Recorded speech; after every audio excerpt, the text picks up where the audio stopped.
Baik, bismillahirrahmanirrahim. Assalamualaikum warahmatullahi wabarakatuh. Kembali lagi bersama saya dengan nama Ahmad Tajali. Kita akan membahas mengenai tentang rangsing atau rangkuman singkat di sini, yang dimana selaku menjadi tugas individu yang berupa rangkuman-rangkuman dari makalah-makalah yang telah dipresentasikan oleh kawan-kawan sebelumnya, memasuki ke bagian yang keempat mengenai tentang penetrasi Barat di Nusantara serta munculnya kolonialisme dan imperialisme terhadap kerajaan yang bercorak agama Islam. Penetrasi Barat ke Nusantara. Kedatangan bangsa-bangsa Barat ke Nusantara ini pada abad ke-15 menandai era baru dalam sejarah Indonesia. Motivasi utama mereka adalah 3G. Nah, itu mohon maaf ada salah penulisan, yaitu gold, kekayaan alam, gospel, dan juga glory, kejayaan dan kekuasaan.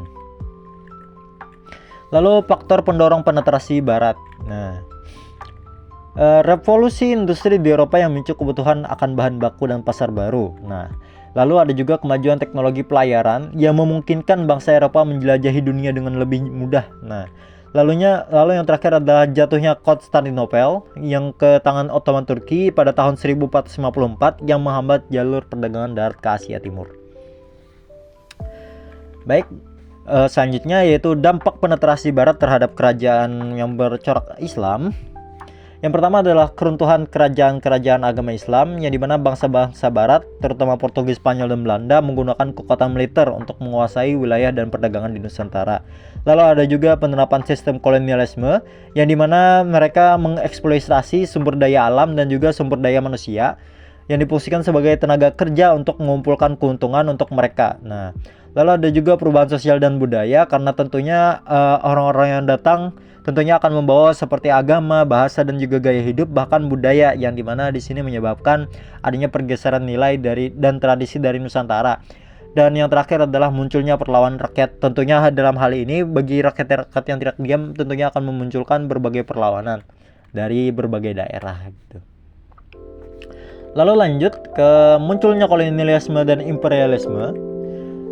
Kolonialisme dan imperialisme merupakan dua sistem yang terkait dengan erat. Nah, kolonialisme ini suatu sistem dengan suatu negara di mana negaranya ini memerintah dan menguasai secara langsung wilayah yang lain atau negara yang dijajahnya. Lalu mengenai tentang imperialisme ini merupakan suatu negara yang berusaha untuk memperluas pengaruh dan juga kekuasaan atas negara-negara lain, baik secara politik, ekonomi, maupun juga budaya. Nah, lanjut ke bagian yang selanjutnya tentang dampak kolonialisme dan imperialisme terhadap kerajaan agama Islam. Dampak kolonialisme dan imperialisme terhadap kerajaan Islam yang pertama adalah kehilangan kedaulatan, yang dimana kerajaan yang bercorak Islam ini kehilangan kedaulatan dan kemerdekaannya karena ada penjajahan. Lalu ada juga eksploitasi ekonomi seperti yang disebutkan sebelumnya tadi. Dan yang terakhir adalah perubahan budaya. Tentunya kan seperti yang saya sebutkan tadi, mereka membawa budaya, bahkan membawa agama, dan membawa bahasa dan lain-lain. Nah, penetrasi Barat, kolonialisme, dan imperialisme ini memiliki dampak yang kompleks dan mendalam terhadap kerajaan-kerajaan agama Islam yang di Nusantara. Dampak tersebut masih terasa hingga saat ini dan menjadi bagian penting dalam sejarah Indonesia. Sekian saya ucapkan terima kasih. Sekian terima kasih untuk perhatiannya. Wassalamualaikum warahmatullahi wabarakatuh.